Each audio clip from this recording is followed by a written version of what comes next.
रामदेव जी तंवर उंडू कश्मीर बाड़मेर के अंदर एक जगह पड़ती है, वहां पर जन्म हुआ था। अजमाल जी इनके पिताजी थे, जो कि वास्तव में पोकरण के सामंत हुआ करते थे।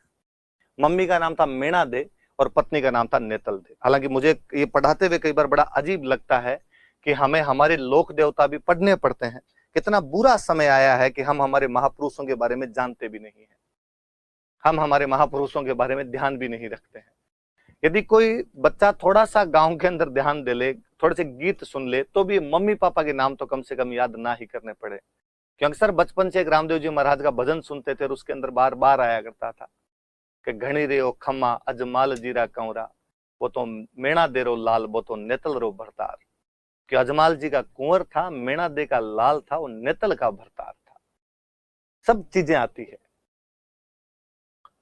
पर हम ध्यान नहीं देते, चूंकि तो अब याद करने पड़ेंगे। पिताजी का नाम अजमाल जी था, मम्मी का नाम मीणा दे था, पत्नी का नाम नेतल दे हुआ करता था इनकी। नेतल दे अमरकोट के दलेल सिंह सोढ़ा की पुत्री थी। मतलब कुल मिला के पाबू जी और रामदेव जी दोनों की शादी तो अमरकोट हो रखी थी। मंदिर इनका रूणीचा रामदेवराम है। जैसे हम पढ़ रहे थे कि पाबूजी महाराज का मंदिर कोलूमंड जो उनका गांव है वहीं पर है, इनका मंदिर यहाँ रूणीचा और रामदेवराम। ऐसा क्यों? तो कहते हैं यहाँ पर रामदेव जी ने समाधि ली थी। हिंदुओं में पहले यह भी एक परंपरा हुआ करती थी कि संत पुरुष जो हुआ करते थे वो अपने समय को अंतिम जब जानते थे कि अब हमारा अंतिम समय आ चुका है, उस समय खड्डा खोदकर उसमें बैठ जाया करते थे, समाधि ले लिया करते थे। तो रामदेव जी ने समाधि ली थी। कहते हैं उन्होंने भाद्रपद शुक्ल एकादशी को समाधि ली थी और भाद्रपद शुक्ल द्वितीया को उनका जन्म हुआ था। तो उनका उंडू कश्मीर में जब जन्म हुआ था उस दिन जो तिथि थी वो तो थी भाद्रपद शुक्ल द्वितीया, और जब उन्होंने समाधि ली थी उस दिन जो दिन था वो था भाद्रपद शुक्ल एकादशी। इसलिए वो मेला द्वितीया से लेकर एकादशी तक चलता है। तो रामदेव जी का जब जन्म हुआ था उंडू कश्मीर में, तब वो कहते हैं कि भाद्रपद शुक्ल द्वितीया के दिन हुआ था। ये आज शायद आज नहीं, अभी तो भाद्रपद लगा है। तो कृष्ण पक्ष शुरू हुआ तो कृष्ण पक्ष की द्वितीया, अभी अब आगे आएगा तो शुक्ल पक्ष की द्वितीया आ जाएगी 15 दिन बाद में। तो 15 दिन बाद के अंदर रामदेव जी वाला मेला यहाँ से शुरू हो जाएगा। तो भाद्रपद शुक्ल द्वितीया से लेके भाद्रपद शुक्ल एकादशी, तो देख लो द्वितीया से एकादशी मतलब दूसरे दिन से 11वें दिन तक 10 दिन तक ये मेला वहां पर चलता रहेगा। दूसरे दिन से 11वें दिन तक लेकर ये मेला वहां पर रहेगा। इतनी भीड़ होती है, इतनी भयंकर भीड़ होती है, इतने पैदल यात्री आप किसी मेले में नहीं पाते जितने इस मेले के अंदर पाते हैं। अक्सर गानों में आता है, थाने तो ध्यावे आखो मारवाड़ जी, आखो गुजरात जी। मारवाड़ी में आखो शब्द का मतलब होता है पूरा, संपूर्ण। आपको तो पूरा मारवाड़ धोखता है, आपको तो पूरा गुजरात धोखता है। जब इतने पैदल लोग आएंगे तो कितनी भीड़ लगती होगी यहाँ पर। हम इस मेले को मारवाड़ का कुंभ कहते हैं। ये जो मेला है ये मारवाड़ का क्या कहलाता है? कुंभ कहलाता है। रामदेव जी महाराज के जो गुरु जी हैं उनका नाम है बालीनाथ जी। और बालीनाथ जी महाराज का जो मंदिर है ना भाई, वो जोधपुर में एक पहाड़ी पड़ती है मसूरिया, उस मसूरिया पहाड़ी पर इनका मंदिर है। आप जयपुर से जब जोधपुर जाएंगे तो जोधपुर में घुसने से पहले ये मसूरिया हिल आएगी। रामदेव जी ने बुक कौन सी लिखी थी? तो रामदेव जी का बुक का नाम क्या है? 24 बाणियां। अक्सर हम पढ़ते हैं कि रामदेव जी के झंडे को नेजा कहा जाता है। आरपीसी क्वेश्चन और पूछती है कि रामदेव जी का झंडा नेजा कहलाता है। पूछा हुआ सवाल है ये, कोई थर्ड ग्रेड के एग्जाम में पता नहीं किसमें कि कौन से लोक देवता का झंडा नेजा कहलाता है। मुझे लगता है यार आप ऐसे कैसे कर सकते हो? नेजा का मतलब ही झंडा होता है। नेजा का मतलब ही क्या होता है? झंडा होता है। अब भारत देश का जो झंडा है वो भी नेजा है, बाकी देवताओं के झंडे होते हैं वो भी नेजा ही होते हैं। किसी भी झंडे को नेजा ही बोलते हैं। अपने तो यहाँ पे खूब सारे दोहे हैं, पग पग नेजा फाड़ियान, पग पग पड़ी ढाल, बीबी पूछे खान शून, जग किता जगमाल। रामदेव जी के समकालीन नहीं, यहाँ पे मल्लीनाथ जी, आगे मैं एक लोक देवता और पढ़ूंगा, मल्लीनाथ जी लोक देवता हुए थे जिनका बेटा जगमाल एक बार गुजरात के राजा के साथ लड़ाई करता है और उसमें गुजरात के राजा के जो सैनिक थे उन सबको भागना पड़ा था, उनके झंडे छीन लिए गए थे, यहाँ पे उनकी ढालें तोड़ दी गई थी। यहाँ पे कहते उसमें जगमाल की तरफ से भूत लड़े थे, भूत आए थे खूब सारे, जगमाल के भूत दोस्त थे वो लड़े।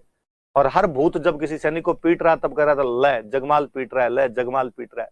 इसलिए सारे सैनिक जब पिट पिटा के घर पहुंचे उनकी बीवियों ने पूछा, कह रहे इतना किसने ठोका, आज मुंह सुजा सुजा के आए हो? कहा जगमाल ने पीटा।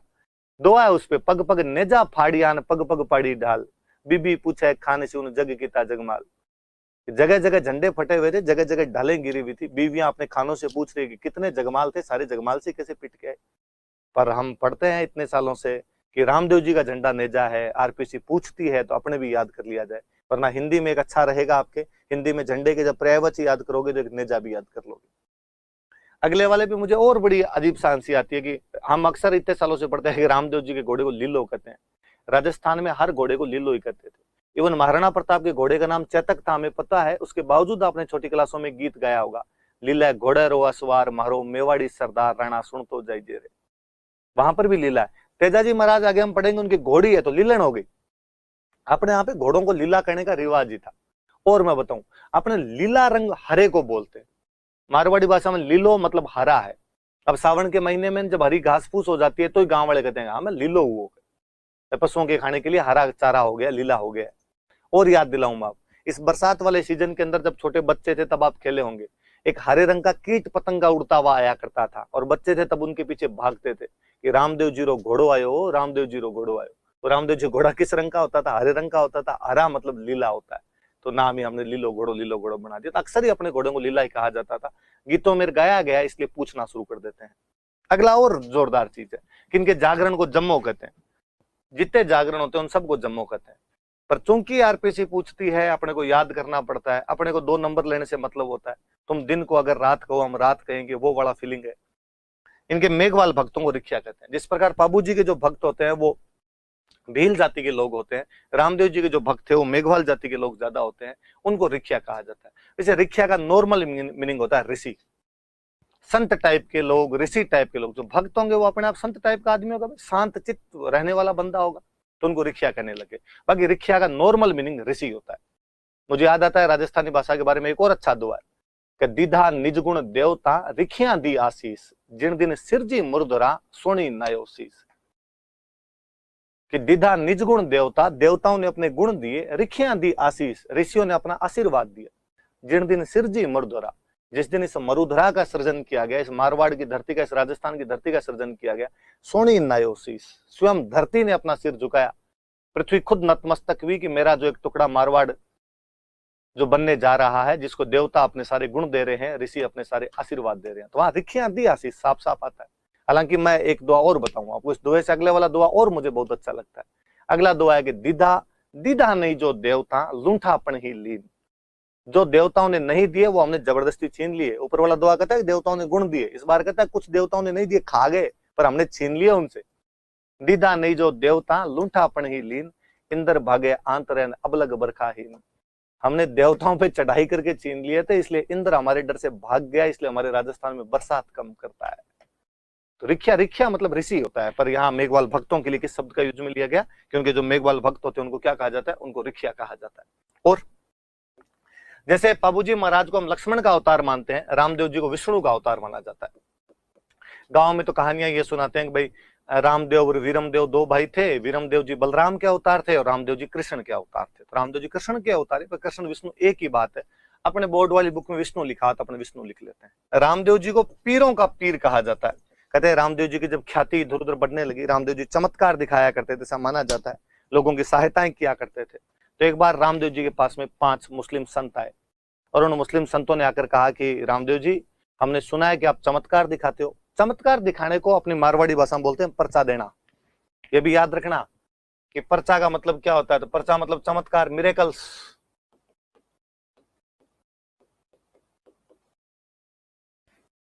पर्चा मतलब चमत्कार होता है, मिरेकल होता है।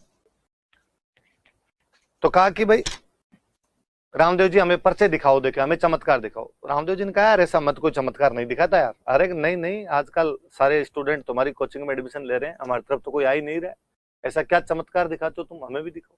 रामदेव जी का नहीं, मत सिंपल सिंपल पढ़ाता हूँ ना, हमारे तो ऐसा कुछ ही नहीं, ये तो बच्चे ही जानते हैं हमारी कोचिंग में ज्यादा क्यों आते हैं। रामदेव जी का छोड़ो यार दूसरी बातें, कहाँ पड़ गए, घर पे आए हो खाना खा के जाओ। पश्चिमी राजस्थान है भाई, पश्चिमी राजस्थान में और बेसिकली गाँव में सब जगह आज भी घर आया हुआ मिनख भूखा तो नहीं जाना चाहिए।